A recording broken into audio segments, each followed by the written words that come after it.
Hello, everybody. I am Chelsea Fagan. I am the host of The Financial Confessions and the founder of The Financial Diet. And every week we talk to people that I think are extremely interesting about my favorite topic, money. And today we have a very exciting guest who is a friend of mine, someone I've known for years now in the personal finance community. Fun fact, she also lives basically downstairs from where I go to Pilates, very much just in my life orbit. Her name is Stefanie O'Connell. You may have heard of her, especially if you watch The Financial Diet on YouTube. And she is someone who quite possibly loves talking about money more than I do, which is a rare distinction. But before we meet Stefanie and talk to her all about money, I want to talk quickly about the amazing partner that we create this show with every week, Intuit. Intuit, as you guys may know by now, is the creator of several amazing products that completely changed the way I personally do my money. One of the first steps I ever took with managing my finances was downloading an app called Mint, which I now use basically every day to track my budget and my spending. They also make QuickBooks, which I also use every day to manage my business finances. They make TurboTax, which I'm sure many of you have used in the past, which is the only program I've ever found that makes taxes easy to do. But basically, Intuit is like a little mini CFO in your own pocket that helps you manage basically every financial decision that you'll come into contact with all throughout your day, no matter what you do. And if you just can't wait to learn more about all of Intuit's awesome products, check out the link in our video description and show notes. So as I mentioned, we have a very cool and special person here in studio today, and that is Stefanie O'Connell. Oh, hello. Hi, Stefanie. Hey, Chelsea. Hi, so welcome. Thanks for having me here. I'm so excited to have you. And I feel like I know you so well, but for those who may not know you, tell a little bit about yourself. Yeah, so like you said, I love talking about money. I like to write about money. I like to think past the tips and tricks. I mean, that's all good. We need all that. But at the end of the day, I want to think about how money actually plays into our lives. What does it mean to have a good credit score? Well, it means I can actually qualify for the apartment I want to live in with my husband, right? So I like thinking about money in those terms and thinking about how I can use it and help others use it to align with my value systems and their value systems and kind of the future that we want to build for ourselves and the people around us. How did you first get into talking about money as a profession? Yeah. So I started from a point of pain. And I think this is probably really common in the blogging community of I had this money issue. And for me, it was really making very little money and not having a consistent income that were constant sources of stress and constantly limiting. And I just felt wow, how am I ever supposed to build toward anything if I have zero control?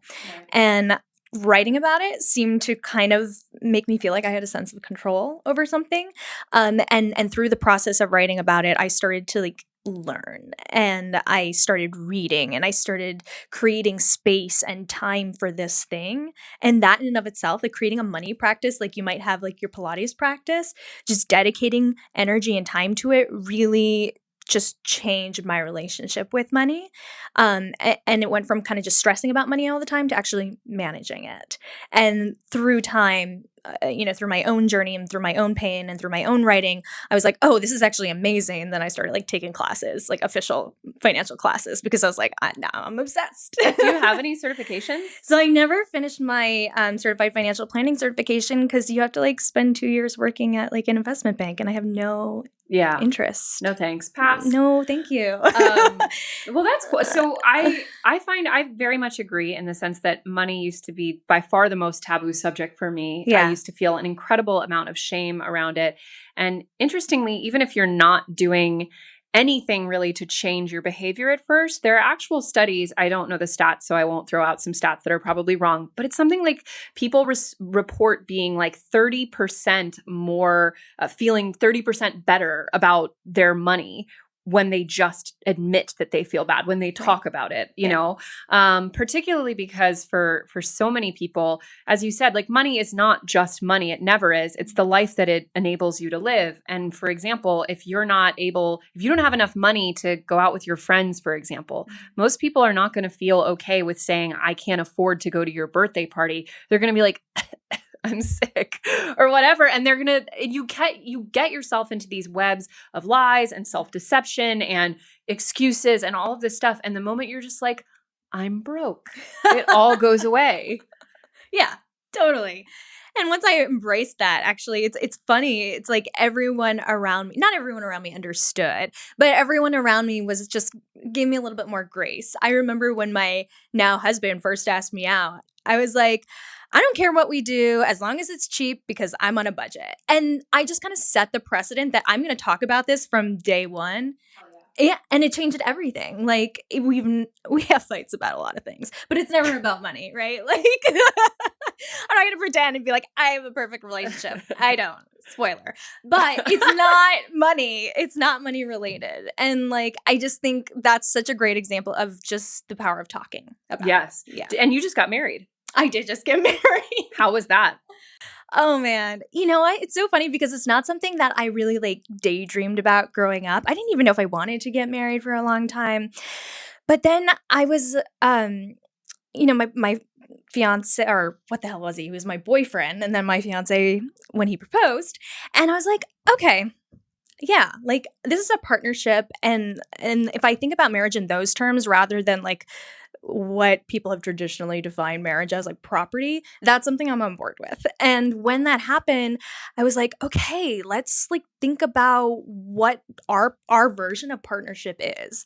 And starting with the wedding. And I was like, I can't imagine like spending all this money on a wedding. But then as I started to do it, I was like, wait, I actually do value having these people at my wedding. I actually do value like having live music. I actually do value, being able to feed everyone, not just one meal, but having like a weekend of festivities. And all of a sudden it was like, I went from, oh, weddings are a waste of money to like, oh, this is actually totally in alignment with my values. And I don't care if I have to spend $40,000 to do it. Is that what you spent? That is what I spent on Very my wedding. Cool. I actually don't know the exact total of what we spent, but it was much less than that. But we had a 27-person wedding, yeah, which was a very conscientious choice in that regard because I'm very much like that. Like I splash the fuck out even when it's just, Friday night at my house and having two people over. Like, have you ever seen my Crazy Ex-Girlfriend?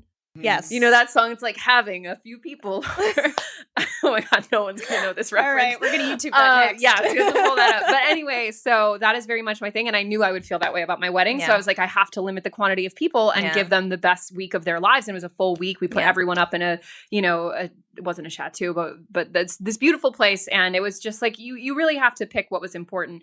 Do you have any regrets from how you spent? I really don't. Like, my wedding was so beyond perfect that it's such again, like not something I ever thought I would say. And even like the experience of it, I was like kind of stressed, but like loving it. And then I saw the pictures afterwards and I was like, wow, that is a really fun wedding. Like all these people are dancing. Yes. Everyone's having a good time. The space is beautiful, even though I like bought 0 flowers. So it's just like, I don't know. And it's funny. Like I talk about having a $40,000 wedding and some people are like, how did you do it for so cheap? And other people are like, those people are psychos, right? Because you should not be spending $80,000. Right. But then some people are like, that's an insane decision. And I'm like, I guess I see both perspectives. What is the average? It's like 30,000. It's like 30 something. And I got married in New York City, where the average is about closer to 80. Yeah, the difference between like a tri-state area wedding versus elsewhere in the country. We're planning our wedding right now, and I just keep having to reiterate, like, it's a party. Yeah, we're having a party. Like, this isn't everybody breathe. Yeah, no, I mean it is, and I think. What's funny? My approach to this, and I think part of the reason why I was very able to like go way lower on the number of people at my wedding was because I'm so into just like having big parties all the time throughout life. Like I try to have a few a year that it's like, it just naturally took a lot of pressure off of that event because I'm like, I know for our 10-year anniversary, I'm flying everyone, to freaking Trinidad or whatever. And, having a week-long party on the beach or whatever, like, you know what I'm saying?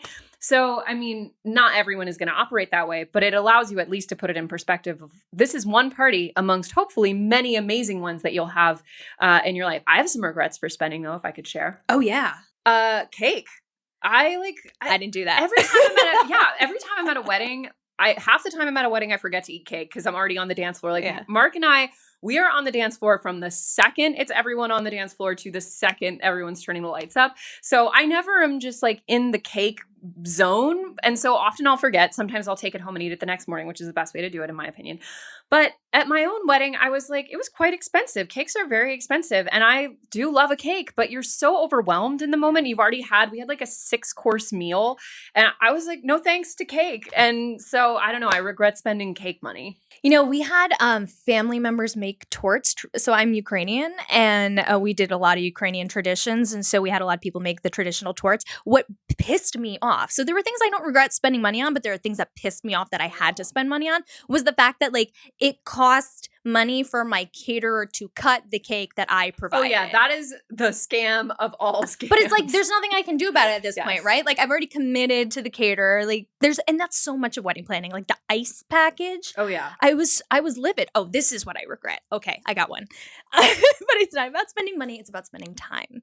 So I was so mad about all these little upcharges. And one of them was this ice package. It was like $5 per person for us to provide ice. And I was like, no, I'm done. And I went to the Upper East Side, which is where I got married, like the week of my wedding. And I like went to all the grocery stores and bodegas to see if they had like ice that they would deliver and how much it would cost. And so I did that for my wedding. And I think I saved like $20. Oh no. Meanwhile, I spent like 3 hours on this little venture, and like the ice didn't show up until about like 5 minutes before all my guests started coming. And like I have a friend like hauling up these bags of ice in this like beautiful mansion where we got married, and it's like dripping all over the floor. And in that case, it was like, I should have just spent the money. You should have, but I feel like that's what gets you in weddings or any big celebration, is that you realize that the most precious thing during that celebration is your attention and time. It's what can you focus on? And the more you're focused on little bullshit like X or Y thing isn't being delivered, the less you're focusing on what you should be focusing on, which is this beautiful celebration with your family. And I will say, for those who have ever been inclined to have a very small wedding, that is one of the nicest things about it, because at that scale, very little can meaningfully go wrong. Yeah. Because even if you run out of something or you don't have something, that's still a number of people where someone can just run to the store. Like it's not a number of people that makes everything a mass bulk order. And so that does relieve some pressure. Also, my wedding dress was $80 and I will never regret that as long as I live. That is really impressive. I literally ordered it off of some random store online, tried it on, it fit great, got it hemmed. It was actually half as expensive to get it hemmed as it was just to buy the dress. And I am so glad, because first of all, white's not my color, let's be clear. But also I felt like if I knew I was not going to wear that dress again reasonably, which I wouldn't have for any wedding dress, and I probably won't even for that one unless I get it hemmed or something, I could never justify that. My ring I wear every day. A dress, you wear it once. I would rent a dress if I wanted a really fancy one, I think. You know what's interesting? The dress is another one of those things that I was like, never had any kind of like, oh, I have to have this such and such dress. But then I tried on this freaking designer dress and I was like, oh gosh, all bets are off. But then I found it on Tradesy. I went home and I Googled it. So Tradesy is like a Poshmark. It's like it's a secondhand site. And so the dress was new with tags, half the price. So it's still like $1,000, which is a lot, but I'm trying to sell it now. So I'm hoping it'll be a couple hundred. You look stunning. So money well spent. But like, again, something I was like, oh, I never thought that I would think this was worth it. But you know, now that I wore it, I was like, wow, that was shockingly, I'm glad I had that. I don't know why. So for every time that an expense wound up being more than I wanted it to be, I also kind of like countered it with something I was like, okay, what do I really, really not care about? And I know flowers are a big thing for people, but I went to the New York City Flower District the day before my wedding. I bought $200 worth of wholesale flowers and I made like a bouquet and some centerpieces. Yeah. And it was just like, okay, that paid for my wedding dress, you know, that trade-off. So I was kind of always thinking about it that way. And I would say like, the biggest expense we had was that we fed people like 8 meals over the course of the weekend. So that's all included in that $40,000. And I was like, that wasn't about the food. It was about the community and the time that those meals kind of like created for us to all be together for like 72 hours. And for me, like framing it from that perspective was totally worth it. I'm always blown away by people for whom the wedding food is kind of an afterthought. I'm like, it's a dinner in its fundamental iteration. Like, how many times have we had bad wedding food in our lives? Right. And you're like, the amount of money that you people are spending on this, I am sure that your dress costs just as much as everyone's meal. And we're all sitting there eating like really rubbery chicken and like cold mashed potatoes or whatever. And it's like, wouldn't you want to spend the money on one of the few things that everyone gets to enjoy and partake in and remember? I don't know. But and it's also like that's another thing where it's like, this is an opportunity to support local small businesses. Like my caterer was like a Brooklyn-based local organic place. And I was like, okay, so not only am I giving people good food, but I'm also supporting local business. And that's the other thing about weddings is like, unless you're going to a wedding factory, I mean, it is an opportunity to like really, inject some money into local businesses. We just did the thing where we just closed a restaurant for the day. And it was so sweet because the owners, it was this little restaurant in this part of France. And it was the husband and wife owned it. The husband is the sommelier, like one of the lead sommeliers for the whole region. It's a wine producing region. The wife is the chef. Their daughter's the manager of the restaurant, and their son is like the like business person, accounting person. And so they were all. We met with them a couple of times over the week before the wedding, and they were all like, "We're refreshing the weather thing every single day because it was outside." And they were so into it. They brought out like all these special things. Like they brought out a big magnum of champagne to savor and all these extra desserts and stuff. They'd never had a wedding in their restaurant before. They were so proud of everything because it was their family stuff. And it just, like you said, we'd never had a chance to like really interact with a small business like that, but it was so meaningful. It was wonderful. One interesting thing, though, I will say about you, Stefanie, is that you changed your name. And it's interesting because you're amongst the most, what I would say is stereotypically feminist people I know. And I mean that as a compliment. And you're also one of the only women I know who has. And I know a lot of women, including myself, who've been married in the past few years. Explain your decision. Yeah. I decided to do an add-on. I went from Stefanie O'Connell to Stefanie O'Connell Rodriguez. And I think about this a lot. I wonder if it was because my mom kept her name and it was just so difficult logistically growing up, being like, who is Natalie Danish? I was like, it's my mom. And like, I'd have to like convince people. So that's part of it. And then I don't know. I don't really have a good story behind that. Yeah, I feel like I hate this debate more than any other debate. And I ask, by the way, in a completely value neutral way, I'm going to change my name legally because I've never used, since I've been an adult, my actual last name. Go ahead, creeps. My real last name is Chelsea Hunt. But there's a zillion of us, so good luck finding my old information. But anyway, so I've used my middle name for like a decade. So my last name has no real meaning for me anymore. Yeah. So I thought, why not? Because I feel like it should be, if anything, about, the stronger association between a couple. But as many smarter people than me have pointed out, like even if a woman keeps her last name entirely, it's just her dad's name. Like, so it's not... There's no escape from the patriarch. I know. And then like the hyphenating is also weird. Like I see people do it with their kids, but then it's like, what are they going to have 17 names by the time they have multiple I think there's no right or good way to do it. And I wish I had some like really strong conviction about why I'm doing something. And I really don't. Queer couples usually run into this discussion, and my now standard response is that you should just make something up. Like we'll be Mr. and Mr. like fireworks. Well, I like the idea of like a new name for a new family. That's kind of cute. Yeah. I just feel like there's been I feel like it's kind of died down a little bit as a debate, but there was a while there where every other woman with a platform was like writing a manifesto about why she wasn't changing her name. And the thing is that all that really does is inherently put an enormous amount of judgment on anyone who does change their name. Right. And as you said, like I genuinely was curious as to why you did, but the thing is, I mean, you don't really have a very compelling reason for doing it. And I don't really have a very compelling reason either. And the people I know who didn't, they also don't really have it's like, it's all arbitrary, There's no right answer here. Exactly. That's how I feel about pretty much everything. There's no right answer to anything. There's no right answer. So speaking of things that people tend to be very opinionated about. So as I mentioned to you guys, Stefanie and I are from a very similar personal finance media world. And very prominent in this world is a community of people, often kind of umbrella referred to as the FIRE community, although that doesn't entail a lot of it.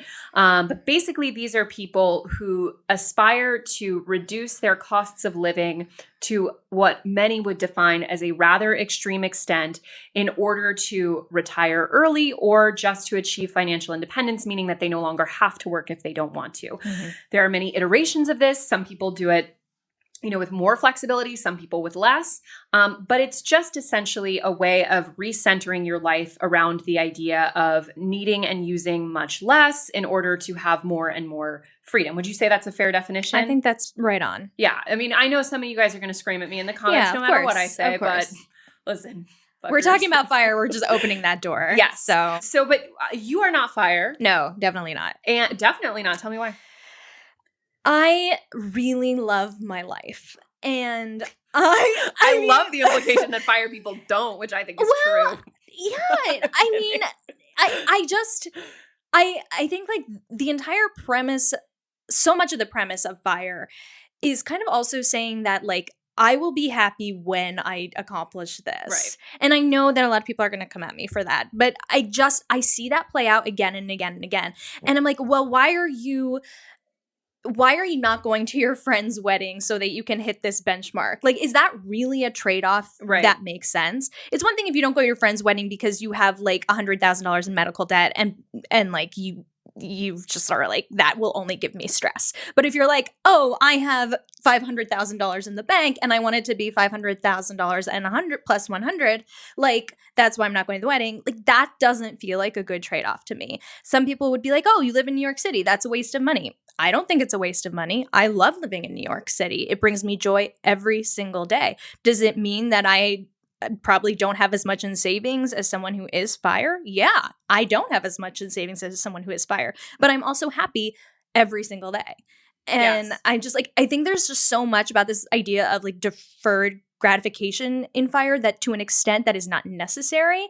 And I think it puts so much pressure on your FIRE date to like be everything, to be all the things you want it to be. Like you're going to self-actualize when you have that, hit that number, rather than like kind of self-actualizing along the way.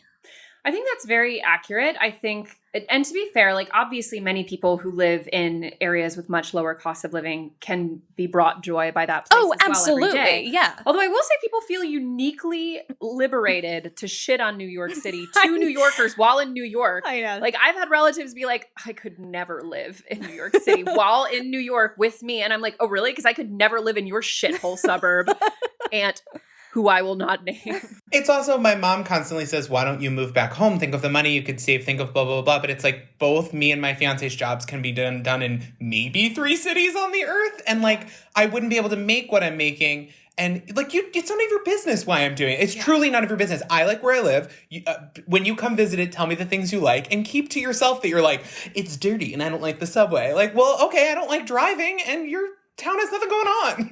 Yeah, but like, and the thing is, I would never independently volunteer that information. When I go to areas that I would not necessarily live in, I go out of my way to try and find nice things about it, But yeah, people feel really uniquely able to shit on New York. But I will say with regards to the FIRE thing, so I totally agree with you. I also think that it really, it takes as a non-negotiable given that we have no such thing as a dignified retirement in this country. Mm-hmm. In so many other wealthy countries, the idea that everyone gets to work and then gets to enjoy many years of their life with financial security and dignity that's just a fundamental social agreement that we're all living with. Mm-hmm. And here we don't have that. And for many people, something like a FIRE is a necessity, especially if you have, higher aspirations for what you want to do in retirement. I don't think we should at all be just accepting that as a given. Mm-hmm. And I don't think that the answer is just operate around that to as much as you can. And I don't think the answer is at all just kind of accepting that and radically redefining your life without at the very least interrogating how we could maybe move past that as a need, because there are, things like a really comprehensive Social Security don't materialize out of nowhere. They happen because we demand them and other societies demand them. And I don't think it's out of the realm of possibility for us to have those things. But I think the more we focus on how you can maximize your individual success within a broken system, the less we're focusing on what should be, I think, because I think everyone should have access to a life that is somewhat balanced between those things. But I also think that where I agree with you and I have a lot of thoughts is this idea of framing your life as almost a before and an after, as a working toward and a living with. Right. And I feel like, as you said, life is going to be full of opportunities and moments and joy that may cost money more than you want to spend at an inopportune time. And if your entire life is being framed through a prism, even subconsciously, of this is when I'm saving versus, or this is when I'm, sowing and this is when I'm reaping, that's life isn't that way. You can't time your joy. There's also the people who are like, travel a ton, do not travel. You have to have kids by the time you're 30. Also, you should be doing FIRE. Also, please don't spend on. And it's like, yes, I want a mix of those things. That's right for me. But I feel like that whenever anybody names their philosophy, there's a judgment for everybody who doesn't. And like a looking down on like, well, I'm FIRE and so I'm going to be fine. Okay, well, that's right for you. And I'm really happy for you. But for me, my life has to have a mix of those things. I have to be able to travel, have some security, eventually have kids. Like, I don't want it to seem like we're passing judgment on these people. I also just don't want anyone to pass judgment on the reasons why I wouldn't do that. Right. I think one of the flaws in FIRE for me too is that it always assumes there's gonna be more time. And to me, time is the most precious resource that and you any could of us die have. before your FIRE date. Exactly. We could die before our FIRE date. We could be come down with like chronic illness such that we are just completely unable to do all the things we had kind of deferred for FIRE by the time we hit it. We could get a divorce and see all that wealth we accumulated just, kind of go away. And I don't know that FIRE doesn't seem to kind of like take into account a lot of those things. And it also just assumes that like we're going to be healthy and have time forever. Of course, like I know that's not true in every case, but I just see kind of like in the dialogue around it, that's kind of the assumption that's built in. And I think it's a really scary assumption. I agree. And I think also that when you think about, so I understand on like a purely intellectual level why FIRE is the most popular framing amongst a lot of personal finance writing. And obviously that's anecdotal. I don't have the data to back it up, but being in the industry for a long time, I think we can both say that as far as a prism through which to view money and to view your choices with money, it's at least amongst the most popular approaches. And there's a lot of overlap as well with like the minimalism movement, for example. And I understand why that is. I understand that we live in a situation where for many people, living that way is one of the only sure pathways to the kind of retirement that I think a lot of people would want. And let's be honest, a lot of people hate their jobs and would like to reach a place where they no longer have to work at that job every day. But I also think when it comes to something like, for example, wanting to not have to commit to your job through what would be a normal retirement age, like you want to stop working maybe at 35.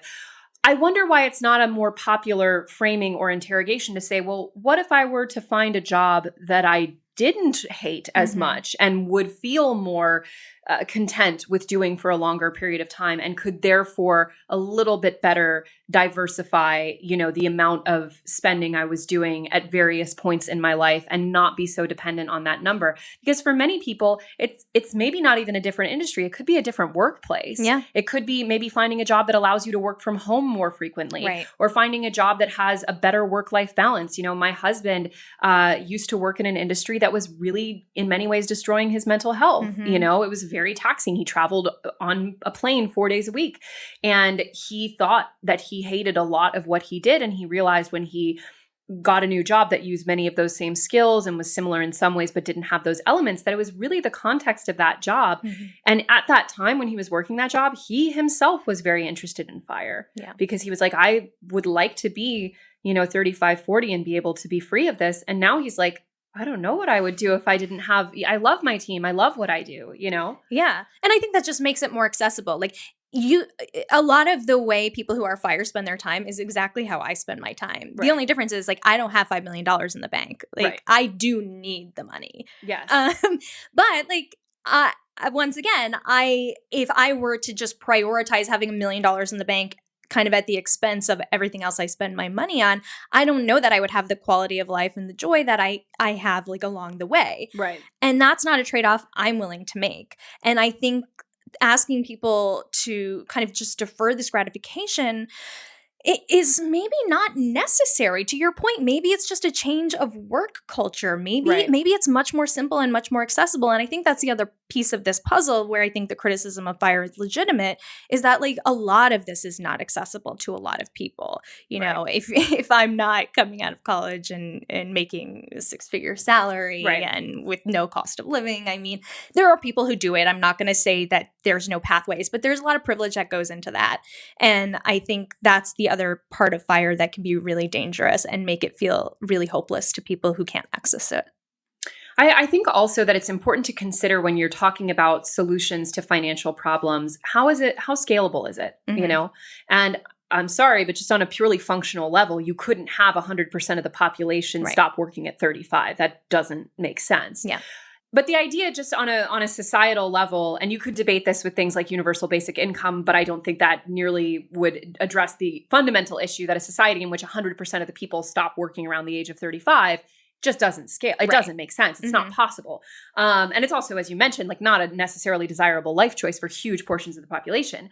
So what you're really kind of inherently saying with this kind of advice or this kind of approach is that this is for a certain elite. This is for a certain number of people who can do it. But it doesn't rethink in any way how we get to the place where something like that might be necessary, or what the vast majority of people could do, including, as you mentioned, people who have things like massive debt and really low income. So I think, you know, and again, this is no judgment to people who might approach life that way. I think I have a lot of philosophical disagreements with it, but I just wish it weren't as much as it is such a prevailing narrative, because I think it leaves a lot of people cold. And speaking of how we talk about money, it's really important that we don't just talk about it, we have the right tools to master it. And one of the best tools to have on your side for everyone from a full-blown small business owner to someone who's just doing some side hustling and freelancing in their off hours is something called QuickBooks, which I personally use every single day. It is an amazing tool that has an extremely easy to understand, even for idiots like me, interface that shows you all of the different parts of your business's financial health. It shows you what you owe, who owes you, your cash flow. It helps track and sort your expenses for things like tax time. Basically, it just makes what is an honestly overwhelming task, which is managing the finances of any small business. And if you are freelancing, you are also a small business of one, whether you like it or not, into something that feels actually manageable. And I very sincerely could not do any of what I do at TFD every day if I didn't have it. So check out QuickBooks for yourself at the link in our description and our show notes. So clearly neither of us ascribe to the FIRE philosophy, but what philosophies of money do you ascribe to? So I don't, I don't mean this in a minimalist way, but I could almost say that my philosophy on money is like a little bit KonMari method, and that like I really like to spend money on things that bring me joy, and I really don't spend money on anything else. I mean, like I spend money on my necessities. So like, you know, is joyful for me to pay for health insurance? I mean, not really, not in the traditional sense that we think of it, but being able to go see a doctor without stress, that's how I think about it. That brings me joy, especially because I've been in a position where that was not the case. So yeah, it brings me a lot of joy. Peace of mind brings me joy. My apartment that I live in with my husband on the Upper West Side, where I like live between two parks. Every day I live in that, and I'm like, oh, this is the best thing ever. I can't believe this is my life. It's like a dream. Other stuff, like I'm pretty ruthless about. Like I haven't paid for a haircut in 15 years. I go to like a beauty school and have somebody cut my hair. So it's lucky for you to be able to do that, because not everyone has that hair type. Yeah, no, totally, right. But it's like I'm just into what I'm into, and I'm not into the other stuff. So that's really kind of like a driving philosophy. But all of that also is just made possible that I'm at a certain level of income. Like that was not a philosophy that would have worked on my income when I was just starting out, right? Like my income was so low that I I was kind of like just trapped. Like there was nothing more than necessities. There was Yes. there was like no room for joy. So I think the other big thing for me is like income really matters. And we can talk about managing our money all day long. And I think that's really important. Obviously, I write about it for a living, but like you can't out frugal your way to rich. I think I said this at a talk we were at. Yes, it's true. Because I always come back to that. It's like, unless you're earning a threshold amount of money, there really isn't like the flexibility to move past that just constant level of stress to really start aligning your spending with your values. That requires a certain threshold of income. So I'm very, very bullish on earning. Yes. I mean, I agree. Absolutely. I think it's always easier to add a revenue stream than it is to, further and further reduce down your expenses. Obviously, on some level, you should do both. Right. But I do think that it's very important that you not ever get to a place where you're actively sucking the enjoyment out of your day-to-day life in service to a financial goal, if it is an option, because it's not for everyone, but if it is an option for you to increase some revenue. I very much agree with everything you said. I feel the same way. I'm very much, though, I will say, my prevailing philosophy with money is that it is meant to be shared in every sense, whether that's in terms of, and we'll talk about the finances of business, but whether it's in terms of paying people fairly that work with you or, hosting people, helping people, buying them tickets to things, especially like, for example, if you have members of your family who maybe don't have as much, to make sure that, they can, or friends, that everyone can participate, inviting people, doing things. And I'm very extroverted. I very much enjoy spending time with other people. But however that manifests, I think keeping a situation in which your money is as much going around you as it is to you, keeps you grateful, a little bit staves off that lifestyle inflation, which is very important to me personally because I'm easily sucked in by it. But also really, to me, what else is money for? It's really interesting you say this because one of the things I really struggled with as I started earning more money was being able to spend it. And not me.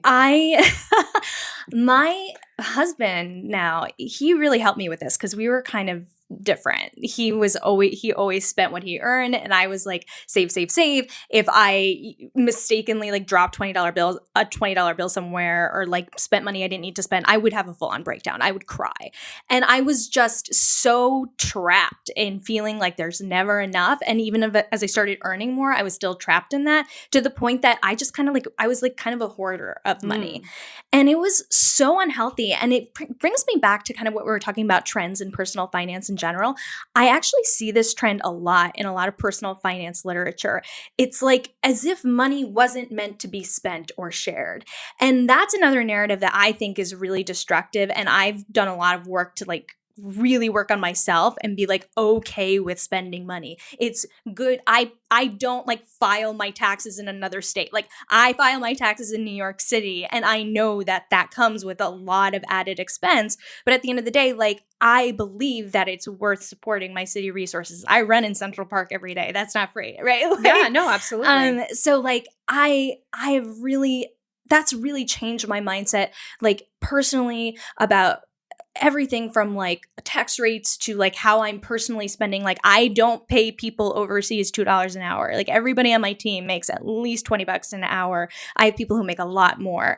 And there are ways to do things cheaper. But to your point, money is meant to be spent and shared. And especially when you're in a position when you can afford it, you should. Yeah. And I mean, obviously another common example of that is donating money. Yeah. And I also, by the way, I think in many cases, donating time or physical resources is more valuable. So if that's not something that's accessible to you, giving your time is also a great way. But it doesn't have to be, that literal. And I think even if it's something as simple as like a friend of yours had a really terrible day at work and you take them out to a nice dinner and you say, don't worry about it. This is, moments like that to me are what people remember. It's what makes people feel like they're not as alone. And money should not be a love language in the sense that it should not be the currency by which you communicate your love.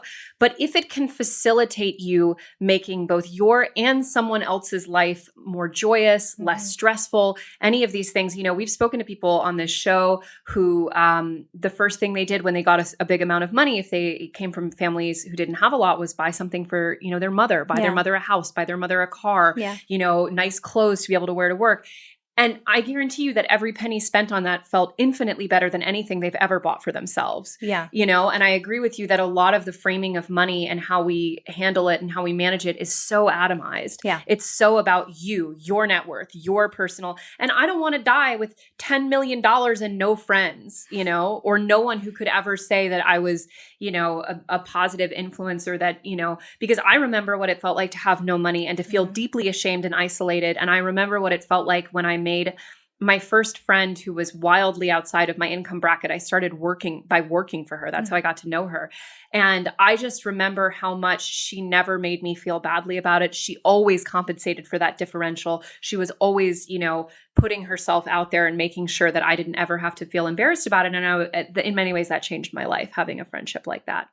I'll also point out that you have to work within a budget. Don't ever spend what you don't have. But there are times when spending money in a way that is enjoyable can also be an investment. Like, not just in your personal life. There are coworkers that I'm friendly with. We obviously have boundaries of being coworkers. But if you can go to dinner with them once a month and just check in and be like, how is it all going? What projects are you working on? If you can take people out around the holidays to be like, hey, we're going to do a holiday dinner or whatever on me, people that you work with, clients, family members, people you want to network with, and not make it so that it's like, can I pick your brain, get you a cup of coffee? Can you answer all these questions over email? But actually make it something that you're having fun, you're having a good time. You're also sort of networking and making friends.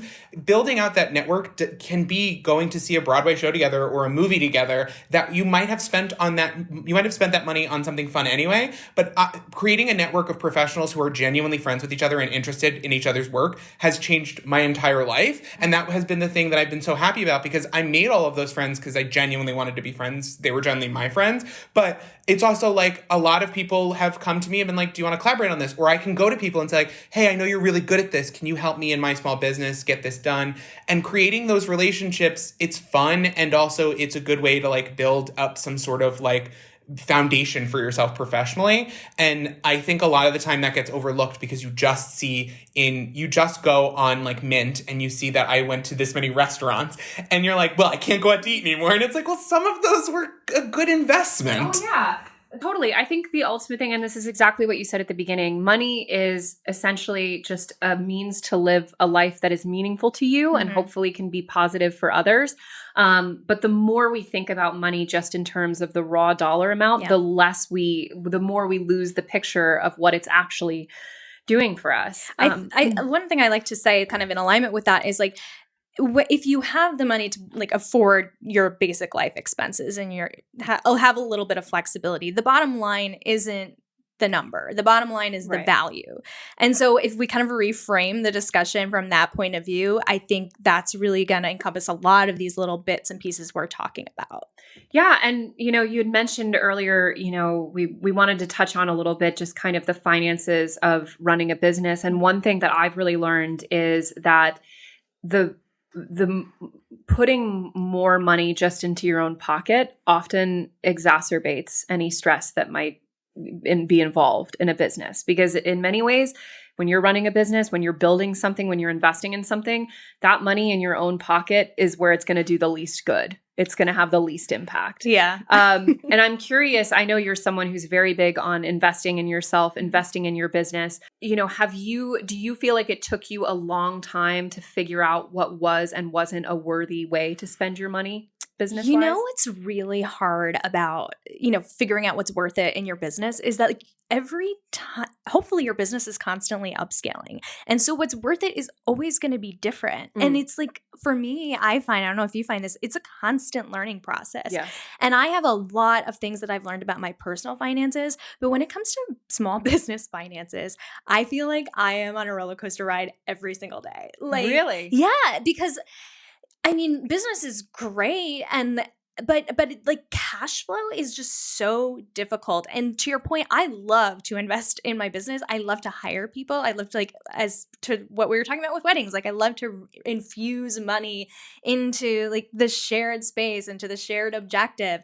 And I don't think that's a waste of money. Like, I've had a lot of growth and things are going well, but it definitely creates like a lot of stress about, okay, well, if this amount of money is going out on a monthly basis, but then this client payment isn't coming in for 90 days if they stick to their terms, then like, how do we balance all that? And like, do these investments make sense now, or do we make them later? And, you know, once we're at later, we might be at a different point in our business where we have a different objective. So like, there's just these constant questions of reassessing, I find. It's also shocking. This is going to sound like such a fake plug, but so it's true. We very frequently use QuickBooks small business loans when we have that situation where we pay a bunch of people, because we always pay within 30 days because we're respectful of other people's time and effort. But we often, like, you'll have clients who pay on 90 days and 90 days is more like 120 days. Yep. So you'll be in a situation where you have a whole month of payroll and, you know, 5 huge checks that aren't coming in. And so now it's like, we never ever worry about that anymore, because we just, like, you put in the, you know, in this case, QuickBooks, sorry, it's true, loan, and you get that cash immediately and you pay it right back. But it's so hilarious how when you most need that money, like when we were just starting out and we had nothing, and that, like, a $5,000 loan would have been life-changing. Right. You can't get it. And obviously I understand the, you know, the machinations behind that and why it makes sense. But that, if you didn't have access to something like that, and I've known what it's like to not have access to it, that is the biggest pain point by far, because it makes every single month into a complete nail biter. Yeah. And it's a difference, especially when we're talking about like big contracts, right? A difference of one day can be the difference between, you know, being able to pay 10 people and not. And that's kind of like a different level of stress and just gymnastics that I can't say I have an answer for. You know, I do like I have a business emergency fund, you know, like I have a personal emergency fund that kind of serves to kind of deal with those little cash flow challenges. But it's hard when something is, you know, a lot of money. I had to like just straight up stop thinking about it, because like, so we basically just like running a month costs like $100,000. Yeah. And I'm just like, don't think about that number, because it'll send you into an anxiety spiral from which you will never recover, because you're like, and you make it work and the business builds and these numbers become more and more abstract because it becomes more normalized. But when you actually stop to think about it and you're like, holy shit, I'm on the hook to earn like so much money that seemed inconceivable. And so you even have that lifestyle creep in a business. And to be fair, like one thing that has been very helpful in business that I think is equally helpful in your personal life is taking time. Like we have 2 budgets. We have the like good month budget where we're firing on all cylinders, we're reinvesting a ton, we're doing a lot of, you know, nice to have stuff. And then the minimal budget that we can like squeak by, delay payments, even like I won't pay myself that month. I'll wait if we need to. And you know the differential, and that can help you. That is so smart. Yes. And so it's a huge difference, because we are very much, and I know you are as well, we're all about reinvesting in things and, you know, making things as good as they can be. But like, for example, we'll spend, you know, I don't even know exactly how much, but probably around $10,000 a month just on like social media marketing and things like that. And that stuff, like some of it we're obligated to spend, but a lot of it we're not. A lot of it is just because we want, you know, to get our stuff out there. And so that's the kind of thing that we can like turn the throttle down if we need to. There's a lot of like more discretionary spending, but unless you take the time to separate that out and be like, what do I absolutely need? Like payroll, duh. You know, we pay year to year in our office, so at least we don't have rent. But if we had rent. You know, like there are certain things that are an absolute have, but if you must have, but if you don't do that, everything feels like you must have it. Everything feels essential. And that's when it becomes much more overwhelming, because you realize like, because you can't even differentiate in your own mind the value you're getting out of these things. Exactly. And to your point, like this totally applies to the personal stuff too. Absolutely. I mean, like that's basically the way I survived for like the first 10 years of my adulthood was like, what's my absolute most basic cost of living so that like I can just break even. So there are like some skills that do kind of transfer over from personal to business. But I do think like business is another ballgame, and there are things like rules of business money that a lot of people take for granted, that like revenue is not the same as your income. Oh, absolutely. Absolutely. Right. But like when you first start, when it's just you and you're writing like a freelance article for someone, you think, okay, well, this $250 I just made is my income. But no, like I have to pay my taxes out of that. I have to pay like my web hosting fees out of that. I have to pay all my stuff. So I think like from the start, anyone who's thinking about starting a business or freelancing or whatever it is really needs to start creating that separation from the very beginning. And the if you earn any money that's freelance, keeping in mind that, again, like I said, we go out of our way to pay people in a very timely fashion, but most people do not. Right. And you have to get used to the idea that just because you signed the contract for something today, you may not see that money for 6 months. Absolutely. We've had situations where clients were literally 6 months late on paying us something substantial. I've been there. And we were like, listen, you're a huge corporation. We clearly have no leverage against you. But on a personal level, this is fucked up. You don't know how hard I feel you right now. It's so frustrating because I'm the same way. Like I pay everybody immediately. And I think it's because I've been scarred by like waiting on these things. But it's like the bigger the company, the longer it takes to get paid. I don't know why. Because they know they can. Because that's how these people operate and they know they can. But so while I still have you, I have a few rapid fire questions that I love to ask all my guests if you're game. Oh, yeah. Of course. It'd be hilarious if someone was like, no thanks. No, thank you. So now for the rapid fire questions. What is the big financial secret of your industry? I think money is a lot easier than we make it out to be. I think a lot of people get like caught up in like, oh, what's your take on the markets and like, options and swapping and trades. And it's like, really, if you just like spend time looking at your bank accounts and like dedicate maybe like an hour once a month to like reading something about how to improve your financial life, you're going to be pretty much in a good position, right? Yeah. I mean, circumstantially, I can't, change anything that happens to you if you get hit by a bus and your insurance doesn't cover it. Like that, that's a real obstacle. But when we're talking about like being good at money, it's not that you have to be a math expert or anything like that. You can be good at money just by dedicating the time to actually sit down and manage your money. Also, even the brokers can't predict stocks. I know. And actually, a lot of people who work in finance are really terrible at managing their own money. They're like super niche specialists at like some like very specific thing, but they don't even know their basic like cost of living. Common sense dumb. So yeah, I'm always like blown away when I like encounter a dumb lawyer, and there are a lot more of them than you would think there are. What do you invest in versus what are you cheap about? I spend money on fitness and food. Maybe not surprising since we've talked about our fitness routines before. So like I love my fitness routine. Bar class. I also run, which is free. Yes, you do. But I use ClassPass. I don't know if I can say that. I use ClassPass. So like I do the cheap version of the, like getting the access to like the really fancy classes. So it's like I pay $80 a month, but I leverage it so that I get like 5 to 6 $40 a pop classes, and it's fantastic. She's like the annoyingly fit person in your life. Also, what do I not spend money on? Like I spend like almost no money on beauty. I like don't get my nails done. I was gonna say some of us don't have to. No, please. No, I just mean like I got my nails done for my wedding, but that's pretty much it. Like nice. I don't color my hair. Every time I go get a haircut, they're like, "Are you sure you don't want to like cover these grays?" I'm like, "I'm good." Are you gonna be one of those women who like very chicly goes gray and leans into it young? I love that. Probably not. I'll probably get more vanity with it. I follow a lot of gray influencers. I love them so much, and they're maybe if I had like a streak, yes, like right? the Stacey London.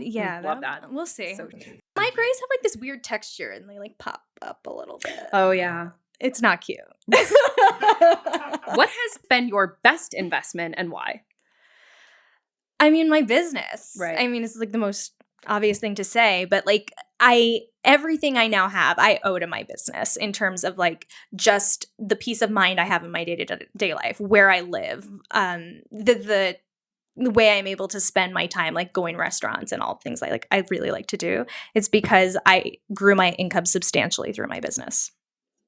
Love it. What has been your biggest money mistake and why? This one is always really hard for me to answer for some reason. I feel like I just made like a lot of stupid mistakes, but they weren't big. So I think for a long time, I just like accepted that I was not qualified to earn any money and like didn't underestimating yourself. Yeah, like, but big time. Like, and kind of just like accepting that like I didn't have the right degree and I didn't have the right experience and I didn't have the right connections or anything to like earn more than $30,000 a year. So it's like, well, I guess like that world is not accessible to me, like the world of like peace of mind.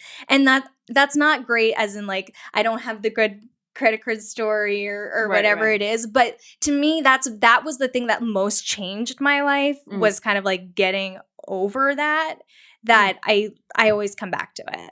I feel like that holds people back more than most things. Is not feeling entitled to a certain kind of life. Right. What is your biggest current money insecurity? I mean, running a business, it's funny because like running a business is simultaneously like the thing that's enabled so much of my financial success, but it's also like my biggest source of financial stress to this point of like, oh, well, we have uneven cash flow, or is this investment going to be worthwhile, or like, what if tomorrow I get sued, and like it all comes crashing down. There are certain things like that I'm just like, can't think about it, not going to think about it. I know. So like it used to be health insurance though. Like okay, so coming back to my wedding, I know we're on rapid fire, but like the best gift I got was really the fact that I could join my husband's bomb union insurance. Should have gotten that domestic partnership beforehand. You get the insurance without the baggage of marriage. Wait, did you qualify for this? I tried to get this. The union was like, we don't recognize that. What has been the single financial habit that has helped you the most? Tracking my money. I mean, not to plug, not to give so much of a direct plug, but it's true. It's like Mint. All the ways actually. I use the technology. I use pen and paper, and I use a spreadsheet, and I cross-reference because like to me that is like that's like a mental health practice, because so much financially with business ownership and even before I was a business owner with freelance and like uncertain income was feeling out of control, but tracking my money is something I can control. What out of curiosity, what program do you use for your business? I use QuickBooks. I also have an accountant. Listen, it's true. It's the best. Last question. When did you first feel successful, and what does that word mean to you? This sounds stupid, but I think it's when I took a cab to the airport. That is such a New York answer. Oh my God. Because like I can't tell you like the lengths I have gone to avoid paying for things like transportation in the past, because I was like, this is something I could do for free or for like $2. But now it's like, all right, I'm going to pay $30 instead of like taking 3 trains to get to the airport. And I was like, wow, I can't believe I just did that. If you know your New York geography, but you could also look at this on a map if you don't. I live in Morningside Heights, and you look at that and then you look at where JFK is. It is an epic poem to get to JFK on public transportation. No thanks paying that money. I went from when I lived in New Jersey, I went from Jersey to JFK. Like I took the bus from my house to like Penn Station area, got on the A train, then took the JFK tram. It was like a 2-hour Oh my God, man. Yeah, that's a no-no for me. Yeah.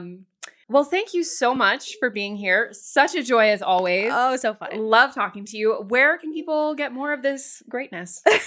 Okay, so I'm online at Stefanie O'Connell everywhere. Instagram.com, Twitter.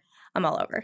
Awesome. Well, thank you so much for being here. And thank you, of course, to our amazing partner, Intuit. So as we mentioned a considerable number of times today, QuickBooks rules.